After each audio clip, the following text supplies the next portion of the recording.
রথ ছুটিয়ে চলছেন কংস। রথে সওয়ার সদ্য বিবাহিত দেবকী এবং বাসুদেব। হঠাৎ কংসের কানে আকাশ ফেটে এলো দৈববাণী, কংস, দেবকীর গর্ভের অষ্টম সন্তান হবে তোমার জীবনের অন্তিমকাল।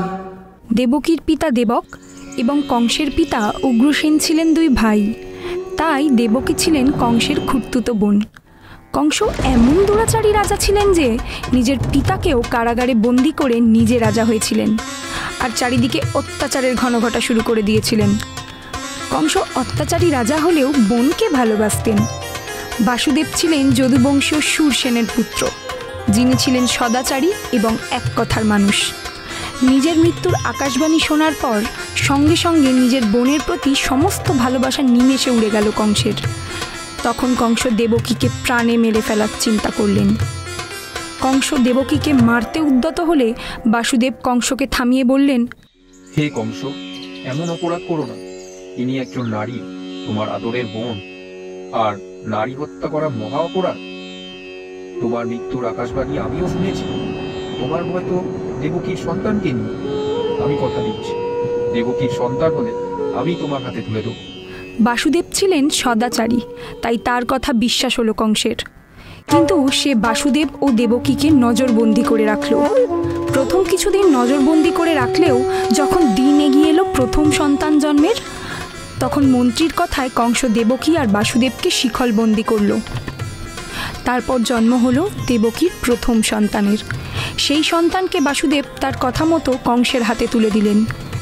কংস খুশি হলেন বাসুদেব তার কথা রেখেছে বলে। শিশুটিকে দেখে কংসের মনে একটু দয়া হলো। সেই শিশুটিকে যত্ন করে রাখলো কংস। কংসের কুটিল পরামর্শদাতারা বলল, হে মহারাজ, এ কি করলেন? আপনার তো প্রাণ সংশয়। কংস বলল, আমার মৃত্যু তো দেবকীর অষ্টম সন্তানের হাতে, বাকিদের থেকে তো নয়। কে জানে কোনটা অষ্টম গর্ভের সন্তান? আপনার মায়া দেখে দেবতারা যদি অষ্টম গর্ভের সন্তানকে আগেই গর্ভে পাঠিয়ে দেয়, তখন তো সেই হবে আপনার কাল। কংসের মধ্যে সামান্য দয়া ভাবটাও নষ্ট হয়ে গেল। তারপর কংস ক্রোধে গড়গড় করতে করতে একে একে সব সদ্যজাত সন্তানকে নৃশংসভাবে হত্যা করল। এইভাবেই দেবকীর 6টি সন্তান মারা গেল। কংস যখন দেবকী আর বাসুদেবকে কারাগারে বন্দি করেছিল, তখন বাসুদেবের আরেক পত্নী রোহিণী রাজমহল ছেড়ে গিয়ে গোকুলের নন্দালয়ে নন্দ আর যশোদার কাছে আশ্রয় নিয়েছিল। নন্দ ছিল বাসুদেবের দুঃসম্পর্কের এক ভাই। দেবকীর সপ্তম গর্ভধারণের বেশ কিছুদিন পর মহামায়া তার মায়ায় দেবকীর গর্ভের সপ্তম সন্তানকে রোহিণী মাতার গর্ভে স্থানান্তরিত করে। আসলে দেবকীর সপ্তম গর্ভে এসেছিল শেষনাগের অবতার বলরাম। কংসের কাছে খবর গেল যে দেবকীর সপ্তম সন্তান গর্ভেই নষ্ট হয়ে গিয়েছে। ওইদিকে ভাদ্রকৃষ্ণা ষষ্ঠী তিথিতে মাতা রোহিণীর গর্ভে বলরাম দাদার জন্ম হলো, তাই এই তিথিকে বলরাম জয়ন্তীও বলে।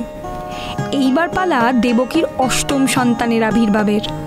ভাদ্র মাসের কৃষ্ণপক্ষের অষ্টমী তিথিতে মধ্যরাতে সময় প্রকৃতি যেন মায়াপতি মানুষস্বরূপী অবতারকে স্বাগত জানাতে তৎপর।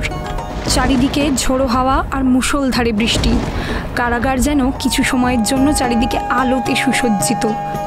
সেই সময় কংসসহ তার সমস্ত প্রহরীরা নিদ্রায় আচ্ছন্ন, এবং মধ্যরাতের সময় বলেই দেবকী আর বাসুদেবও ঘুমিয়েছিলেন। এক দিব্যজ্যোতির প্রকাশে চারিদিক ভরে উঠল। আবির্ভাব হলো শ্রী ভগবানের। দেবকী আর বাসুদেবের ঘুম ভাঙল।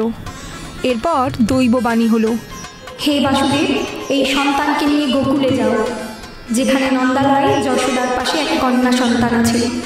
সেখানে তোমার পুত্রকে রেখে আসো, আর সেই কন্যাকে নিয়ে আসো। বাসুদেব ছোট নারায়ণকে কোলে নিতেই কারাগারের সমস্ত দরজা খুলে গেল। তখন একটা ঝুড়ি ভেসে এলো। সেই ঝুড়িতে ছোট্ট নারায়ণকে মাথায় তুলে বাসুদেব যমুনায় পাড়ি দেন। এই বৃষ্টিতে প্রভুর কষ্ট হচ্ছে দেখে তার ভক্ত শেষনাগ ফনা দিয়ে তাকে ছায়া দিয়ে নিয়ে গেলেন, এবং বাসুদেব পৌঁছালেন নন্দালয়ে, যেখানে সবাই নিদ্রায় আচ্ছন্ন। তিনি ছোট্ট শিশুপুত্রকে রেখে ছোট কন্যা সন্তানকে নিয়ে চলে আসলেন কংসের কারাগারে। যশোদা মাতা সন্তান প্রাপ্তির জন্য মহামায়ার কাছে ব্রত পালন করেছিলেন, তাই যশোদার গর্ভে মহামায়া কন্যাস্বরূপ জন্ম নেন। কংস সেই শিশুকন্যাকে হত্যা করতে গেলে শিশুটি মহামায়া রূপ ধারণ করে বললেন, হে কংস, তোমার অত্যাচারের দিন ঘনিয়ে এসেছে, তোমাকে বুঝিবে যে গোকুলে বাড়িছে সে। ওইদিকে নন্দালয়ে বলরাম কাঁদতে লাগলো, কারণ তার ভাই শ্রীনারায়ণের আবির্ভাবের সংবাদ দিতে হবে তো যশোদা মাকে। রোহিণী মাতার ঘুম ভেঙে গেল। সে ভাবলো ছেলের মনে হয় জল পিপাসা পেয়েছে। জল আনতে গিয়ে যশোদার পাশে একটা ছোট্ট শিশুকে দেখে আনন্দে আত্মহারা হয়ে পড়ল রোহিণী। সারা গোকুলে আনন্দের ধুম পড়ল এবং পরের দিন ধুমধাম করে নন্দ উৎসব পালিত হলো। তারপর গরকাচার্য মুনি এসে নামকরণ করলেন। রোহিণী মাতার পুত্রের নাম বলরাম এবং যশোদানন্দের পুত্রের নাম হলো কৃষ্ণ।